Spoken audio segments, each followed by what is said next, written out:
Y ahora sí, ya estamos de vuelta aquí en Modo País y vamos a estar hablando de qué sucede en los liceos públicos, en la UTU. Hemos visto historias sobre, bueno, suicidio adolescente, la preocupación, ayer lo hablábamos, ¿no? La preocupación de detectar determinadas situaciones, de la contención, de qué pasa en el entorno.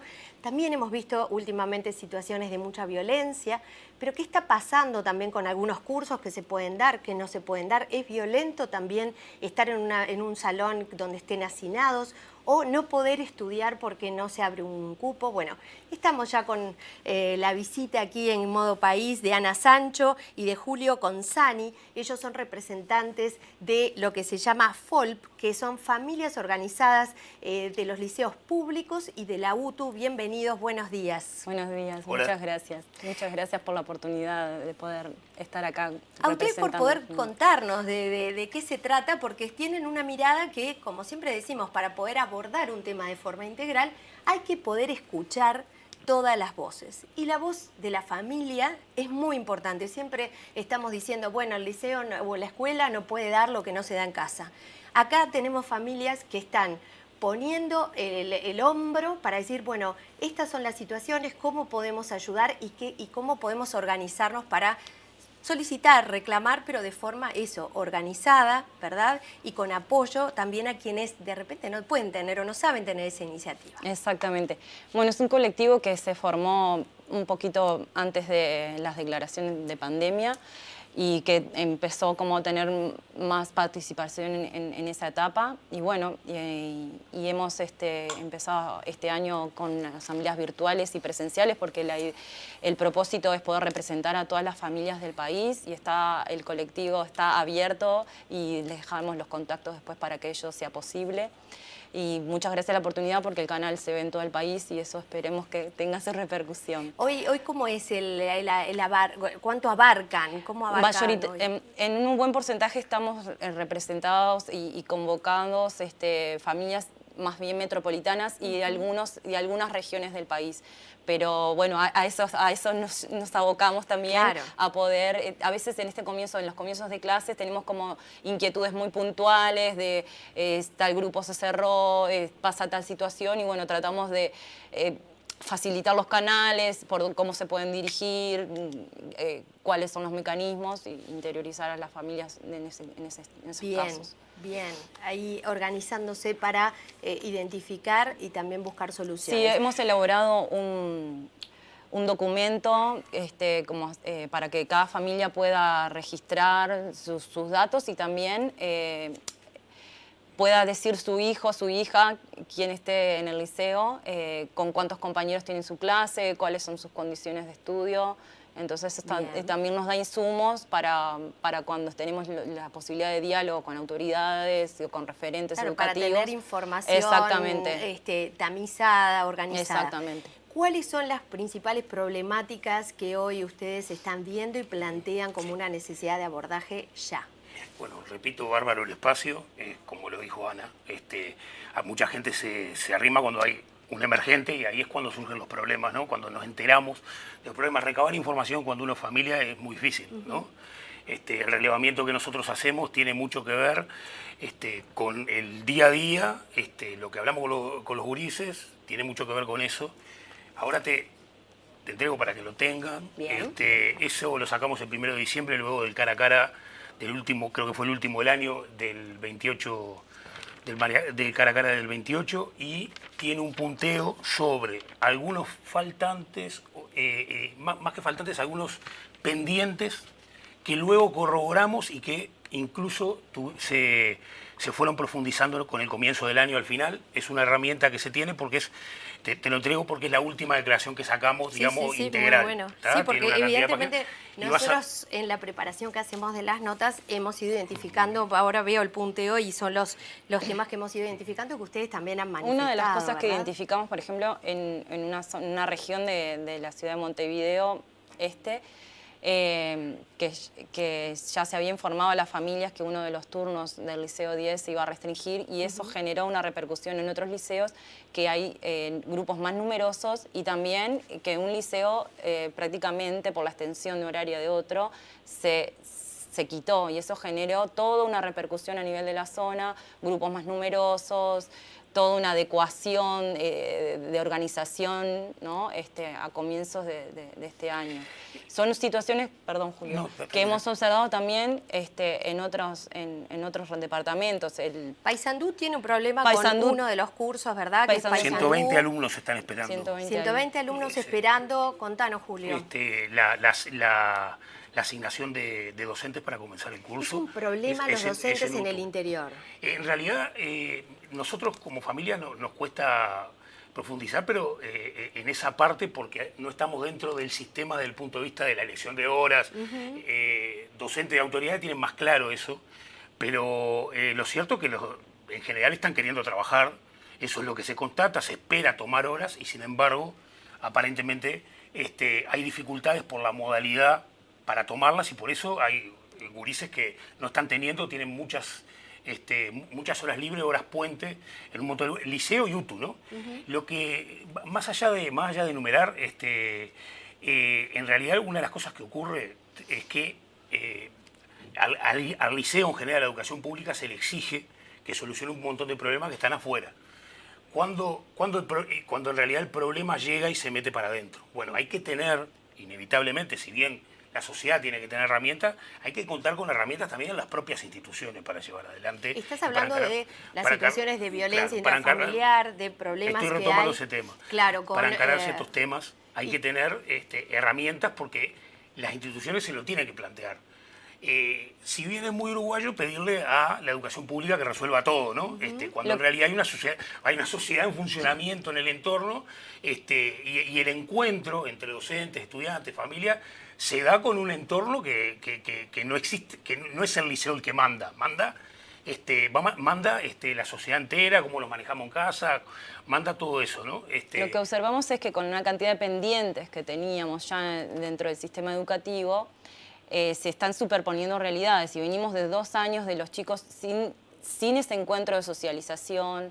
Entonces están ocurriendo situaciones que ya no son nuevas, que ya ocurren, que ya históricamente en los liceos ocurren. El tema es cómo se procesan, qué herramientas tenemos dentro de los centros educativos, qué herramientas comunitarias existen también. Desde el Ministerio desde Educación Pública se ha planteado la posibilidad ahora de retomar aquello del apoyo psicológico. Lo que sucede a veces es que ese apoyo es 1 a 1. Claro, el tema no alcanza. El tema es que existen equipos multidisciplinarios a veces territorialmente o por regiones. En algunos casos, algunos liceos cuentan con psicólogo o el psicólogo y un equipo multidisciplinario que se comparte a nivel territorial, pero, por ejemplo, un psicólogo que no hace análisis, que no hace terapia, sino que atiende a las necesidades educativas del estudiante en el centro y tendría que tener una coordinación con un centro o con poder, ¿no?, sinergiar con un centro de salud de la zona también. Un psicólogo, un profesional con 20 horas para 1.500 estudiantes y no pasa por tener un psicólogo en la puerta de cada, sino generar herramientas educativas y equipos multidisciplinarios acordes a las necesidades de los centros educativos y de las regiones. Sí, se ha identificado que han sido exitosas algunas experiencias en donde, en lugar de la situación de reacción, porque es un sistema reactivo, ¿no?, frente a un problema se actúa, pero todo el trabajo de prevención grupal es mucho más eficiente a veces que el 1 a 1, donde no dan abasto. Se han hecho algunas cosas. El tema es la necesidad que tenemos frente a la urgencia que tenemos, frente a tantos... la realidad de nuestro país en cuanto a la salud mental es urgente. Entonces, la educación no está aislada de esa realidad. ¿Cuál sería concretamente la propuesta que ustedes hacen o que han evaluado que sería la más adecuada? Lo que hemos evaluado es la necesidad de equipos multidisciplinarios en los centros educativos, necesidades a las acordes a la población de cada centro y a la región. Tender redes con los otros sistemas del Estado, ¿tá?, para poder trabajar de forma sinérgica, porque ese estudiante también va a un centro de salud, tanto sea público o mutualista, y pueden haber insumos. El estudiante también pasa por la escuela y esos insumos también, los canales para que lleguen esos insumos a los centros educativos, edificios acordes y en relación a que un adolescente pueda circular, porque el pecharme con otro compañero, ¿no?, también en esta sociedad que estamos tan a veces nerviosos y tan dependientes de determinados instrumentos que a veces no nos socializan de la mejor forma, tener conciencia, trabajar qué significa tener un celular, cómo manejamos los celulares, si realmente es una herramienta, cómo se maneja esa herramienta. Son insuficientes, eso es claramente lo que ocurre. O sea, hay un planteo de recursos, es histórico, pero el problema es que son insuficientes. Esa es la verdad. O sea, y ahora, luego de la declaración de pandemia, hay un montón de pendientes, ¿tá?, que quedaron. Nosotros justamente como colectivo nacimos ahí. Claro, ahí el foco era más claro, era que no se agrandara la brecha, que el beneficio que tenían quienes podían enviar a sus hijos a empresas privadas de educación no agrandara una brecha mientras nosotros de repente teníamos un rezago mayor. Entonces nosotros en ese sentido, continuando con esa idea, es que hay un montón de elementos aparentemente que renuevan en educación ahora, pero hay un montón de pendientes que no se están cubriendo, y uno de ellos tiene que ver con los equipos multidisciplinarios que encaren un montón de situaciones que se agravaron, que tal vez había y que se agravaron y que permitan por lo menos en la institución seguir adelante, y que además no recaiga permanentemente la culpabilidad o el encontronazo entre quienes, llamémosles, atienden la ventanilla, que en este caso son los docentes, y las familias, que no les queda otra que remitirse ahí cuando algunos problemas tienen una verticalidad tal que no se pueden solucionar el en el centro de estudio. conocido es el primero que uno le demanda. Otro referente. Tienen un nivel de no puede. verticalidad, algunas decisiones que no se resuelven solo ahí, en el lugar de estudio. Otro referente, disculpa, Juli, otro referente son las porterías de los liceos. Muchos podrán recordar al portero de su liceo. Es un referente muy importante. Sí, eso la vedelía. Eso genera comunidad también. Pero es importante darles herramientas. Exacto. Vamos a otro temita y luego me cuentan cómo vienen los lugares de escucha a ustedes, ¿verdad? Cómo están siendo los diálogos para que todos estos reclamos tengan un canal de comunicación, si es que lo están teniendo. A nivel edilicio, ¿qué problemas más grandes han identificado? Y edilicio, por ejemplo, hay salones que para 40 estudiantes dentro de un salón, hay salones con 40 estudiantes. Una adolescente que no tiene espacio para dejar su mochila, pararse, pedir, solicitar, o sea, un docente con 40 estudiantes, ¿cómo hace para que participación? Esas pequeñas, o sea, en la ola de calor, 40 estudiantes encerrados. En algunos lados con corte de energía, justo, hay uno de los ejemplos. Lo que pasa es que hay problemas de la estructura de los edificios, y hay problemas de resoluciones en que los edificios estaban preparados para esta situación, y se tomaron resoluciones que hacen que los edificios no puedan responder a eso. En el caso de la estructura tenemos, por ejemplo, la lluvia, que se llovían los salones en Salto, el reciente caso de Salto de lluvia en los salones, cuando en realidad, por ejemplo, están previsto la construcción de 2 centros de estudios más ahí que son necesarios, y sin embargo no se ha avanzado en eso. Ya sabemos, construir lleva un tiempo, pero no se ha avanzado en eso. Y por ejemplo, en otros casos tenés, por ejemplo, un corte de luz que no se atiende con cierta celeridad, o tiene de repente viejas instalaciones que, por ejemplo, estuvieron en el momento de la ola de calor sin ventiladores, situaciones así, en lugares donde se agrandaron los grupos. Por ejemplo, para hablar claro de las resoluciones que se toman y cómo caen, porque ¿qué pasa? A lo que nosotros no somos relevadores, porque no tenemos cómo llegar. Eso lo pueden hacer las autoridades, y a pulmón los docentes que están más ahí, y nosotros a pulmón también, pero sin tener el nivel de llegada que tenemos, que tiene el estar día a día ahí. Llevamos nuestros gurises de repente a puerta, a veces vamos a puerta, a veces no. Bueno, por ejemplo, se toma una resolución, por ejemplo, te voy a poner un ejemplo de mi zona, se toma una resolución en el Liceo 10 de quitar un turno entero. Como pega, poniendo 2 cuartos más en el 31 y haciendo que los grupos de la mañana del 31 pasen a tener entre 33 y 35 estudiantes. ¿Es un buen número?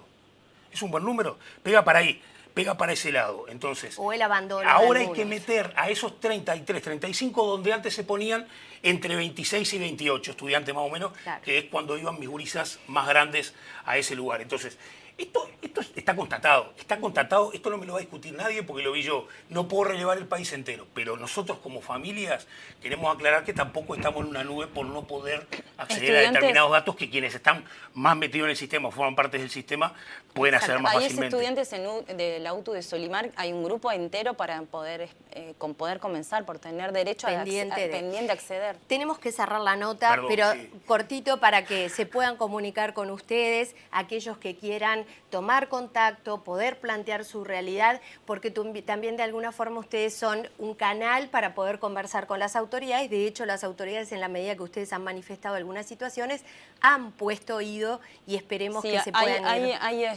En estas semanas, en relación a situaciones lamentables que han ocurrido. Todas las de violencia que han ocurrido.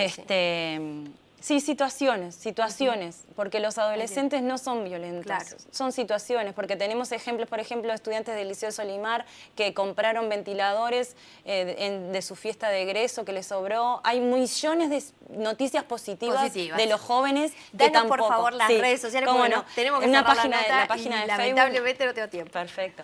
La página de Facebook de FLOP, Familias Organizadas de los Liceos Públicos. Y bueno, Perdón, Ahí te mandan una notita. FOLP, y allí tienen la información, seguirlos en redes sociales y desde ahí conectarse, que ellos hacen llenar. Tienen que llenar un formulario con los datos. Exactamente, el formulario, y a partir de ahí también es un canal de poder comunicar y también ver ejemplos positivos, como bien nos decía Ana, que nos dan lugar a veces a poder dar soluciones, y por supuesto esto de ser una fuerza de negociación y de comunicación es muy importante. Muchas gracias y lo mejor, y aquí seguimos abiertos para...